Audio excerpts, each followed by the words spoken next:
Have you ever wondered why our world looks the way it does? The answer lies in history, the study of our past. History isn't just about kings and battles, it's about how people lived, what they believed, and how their choices shaped our world.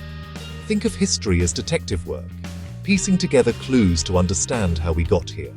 Studying history connects us to our roots, showing us where our cultures, traditions, and ideas come from. It helps us appreciate the freedoms and technologies we have today by revealing the struggles and discoveries of those before us. Without history, we'd repeat the same mistakes, lacking the lessons learned from past conflicts and reforms. History is our collective memory, teaching us about peace, justice, and the consequences of actions. It's not just for exams. It's a guide for making sense of our world and shaping our future. History is dynamic, always being re-examined and debated. It encourages us to think critically, ask questions, and analyze evidence. As we explore the history of modern India, remember, we're not just memorizing facts, we're learning to think deeply about how our world was shaped. This journey will make us better thinkers and more engaged citizens. So, let's begin not just by looking back, but by understanding how the past lives on in our present. The story of history is, ultimately, the story of us. When we study history, dates are more than numbers. They're the signposts that help us make sense of the past. Dates let us see what happened first, what followed, and how events connect. For example, knowing the Battle of Plassey happened in 1757 and the Sepoy Mutiny in 1857 helps us trace a century of change. But not everything in history fits neatly into a single date. Some changes, like the rise of national identity, happen over decades. That's why historians use both specific dates and broader time spans to tell the story. The dates we focus on reveal what we think is important, whether it's a battle, a new law, or the opening of a factory. In the past, history focused on rulers and wars. Today, we also look at ordinary people and social changes. The way we choose and use dates shapes the stories we tell about our past. So, dates are tools, not just for memorization, but for understanding how events and ideas unfold over time. They help us build a clear, logical picture of history. Just as dates organize events, periodization helps us make sense of long stretches of time. Historians divide history into periods like ancient, medieval, and modern to highlight big changes. But these labels, borrowed from Europe, don't always fit India's story. British historians called their rule modern, suggesting it brought progress, but for most Indians it meant colonial exploitation. Calling this era modern hides the reality of foreign domination and suffering. That's why many historians now use colonial period to describe British rule in India. This term better reflects the true nature of the time, a relationship between colonizer and colonized. Changing the label isn't just about words, it's about seeing our history more honestly. Periodization shapes how we understand the past, so it matters what terms we use. In 1817, James Mill wrote A History of British India, dividing Indian history into Hindu, Muslim and British periods, based only on the religion of rulers. This oversimplified view ignored India's rich diversity and the everyday lives of its people. Mill's framework wasn't just inaccurate, it was designed to justify British rule by portraying earlier periods as backward. He claimed only the British could civilize India, using history as a tool for colonial domination. This division encouraged the idea that India's main conflicts were always religious, fueling divide and rule policies. It ignored the coexistence of many faiths and the complexity of Indian society. Today, historians reject this religious periodization. We now look beyond rulers' religions to understand the economic, social, and cultural life of each era. History is far richer than a simple story of religious change.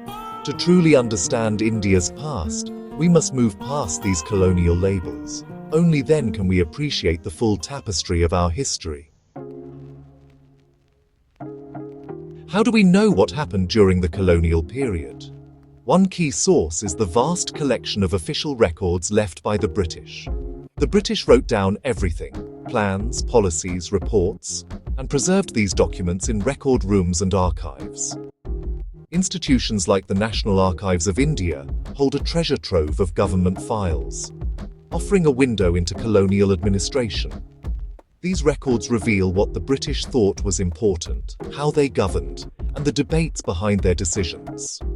Reports from local officials detail everything from land revenue to rebellions.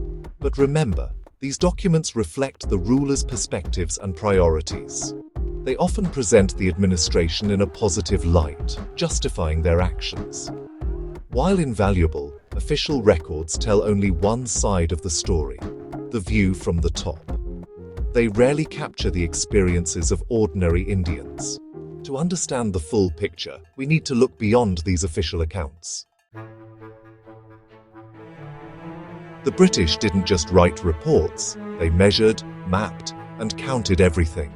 Surveys mapped the land, revenue records detailed crops and resources, and censuses counted people, castes, and occupations. This data helped the British govern and tax more efficiently. Botanical, zoological, and archaeological surveys catalogued India's plants, animals, and ancient sites. All this information was carefully stored in archives, creating a mountain of data for historians. These records let us reconstruct colonial India in great detail. But they weren't neutral. They reflected colonial priorities and often reinforced social divisions, like rigid caste categories. Even scientific surveys served imperial interests, such as identifying forests for timber. So, while these sources are valuable, we must ask, why was this information collected and how was it used? Understanding the motives behind these records helps us read them critically. History is about questioning, not just collecting facts.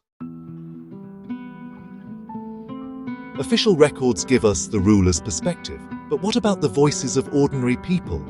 The experiences of tribal communities, laborers, and women are often missing from government files.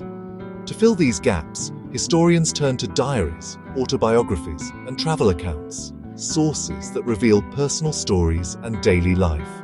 The rise of print culture, newspapers, pamphlets, novels, also gives us insight into public debates and popular feelings. These materials show what people were reading, thinking, and how they responded to colonial rule.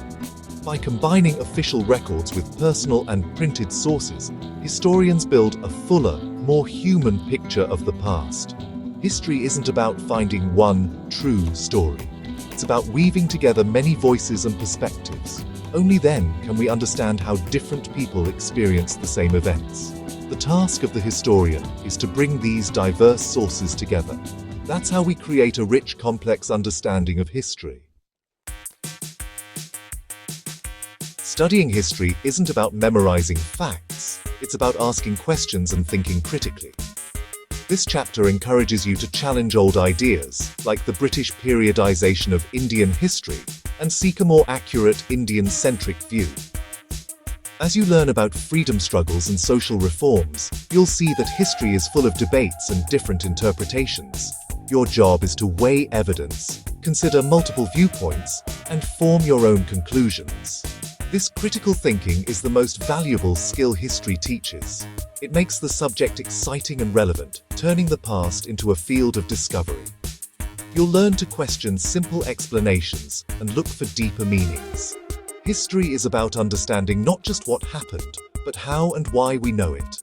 By thinking like a historian, you build a foundation for thoughtful engagement with both past and present. That's the real purpose of studying history.